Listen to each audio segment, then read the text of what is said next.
Thank you. Just to add to what my colleagues have said, going back to the observations you made on Paul Collier's sort of checklist, I think the first thing to say, talking about democracy, which is where you landed, I think most people accept, all well-meaning people accept that Nigeria is doing quite well in terms of democracy and building democratic institutions. And an important dimension of that democracy and building democratic institutions is to ensure that we're having the right conversation. And I was reflecting on this. I think one of the things that people take for granted, but actually the president and this government has done, is to, make sure that the country is having the right conversation. What do I mean by that? If you look at the 3-point agenda that the president set on security, on fighting corruption and good governance, and on the economy, before he came, I'm sure you'll recall when the discussion was about whether stealing and corruption were different. Today, everybody accepts that we need to talk about corruption and we need to deal with it. So even the opposition is having the same conversation. And so I think the starting point is that under this democracy, we are having the right conversation. Point number one. The other point is that there is also, as my colleagues have shown and said, and from the statistics, there is progress being made. One really has to be either inattentive or perhaps in denial to say there's been no movement on security from where we were, or to say that the issue on corruption and the attention is getting, that is the same thing it has always been, or in terms of the economy. So I think on all those broad parameters, there is progress being made. Having said that, it takes more than one administration to build a country. So one of the most important things is to continue on this trajectory and to continue to have these conversations and to ensure that those institutions are being built and being sustained and that the progress we have made continues and that we're not sliding back. Let me use just one example. Before we came on the enabling environment, something I'm very passionate about and this government is very passionate about, we are sliding for 10 years, sliding backwards, even though there's some rhetoric around it. But I think the world accepts that we are now serious about creating the right enabling environment for prosperity. Because you need, the singular most important responsibility of government in my view is to create that environment. That includes security, peace and security. It includes the soft and hard infrastructure and all the other institutions that people need to make it easier to operate in the country. And I think that journey is well on its way now. I'll stay with you for a moment and ask, let's now dive deep into this and take you up on the nation's industrialization policy. Yes. Okay, go ahead. Well, I was going to say that the way I look at it and how some other people have looked at it as where we are today, there should be some kind of an entrepreneurial economy. Are you thinking along this line?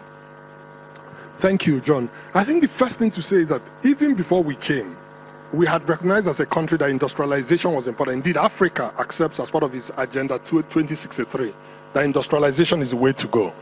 And we actually had a plan on paper, the Nigeria Industrial Revolution Plan.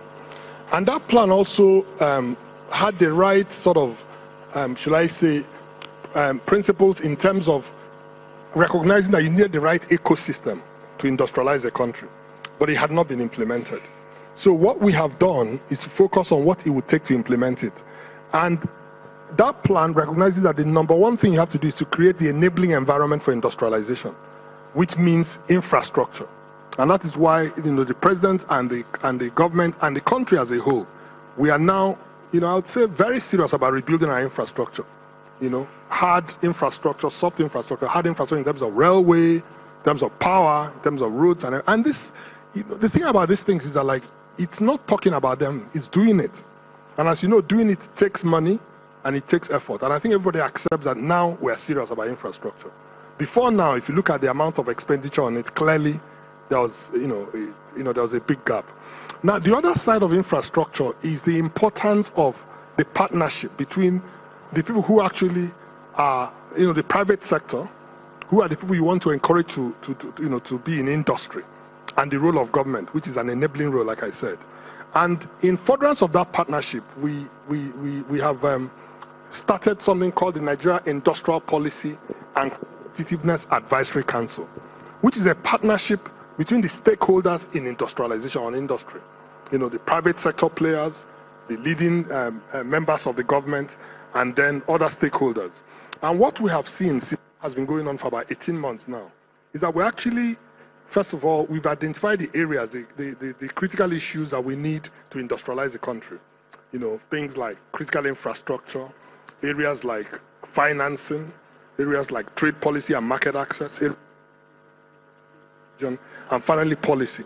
And the interesting thing is that all the relevant ministers are there. For instance, the Minister of Finance was working on financing, I remember, with the private sector, and they came up with ways to provide financing to industrialists. So I think the process has started. Let me also say that in addition to that, the thing about industrialization is that you need the right environment for it, like I said earlier. So we are looking at these special economic zones. If you look at the countries that have industrialized, many of them, instead of trying to industrialize across the entire country in one go, launch specific centers of excellence where industrialization can take place or where industry could take place. And we're doing that. And that's why you'll find that we're building new world-class industrial parks. And so I think we're well on our way. The final thing I would say, talking about industrialization, you also have to play to your advantage. So industrialization is about comparative advantage. So if you look at agriculture and agro-processing and that entire value chain, and you look at petrochemicals, and you look at some of the other sectors like light manufacturing that will take care, that will use our labor. I think in all those areas we've identified what we need to do, and we're working with the private sector to do it. And to then land where you started, which is on entrepreneurial energy, I think that's really the strength of Nigeria. Nigerians don't lack for entrepreneurial energy. Nobody comes to this country and leaves having any shadow of doubt about entrepreneurial energy. The real thing that is needed is to create the enabling environment for people, to put that energy to work. And that's exactly what we're doing.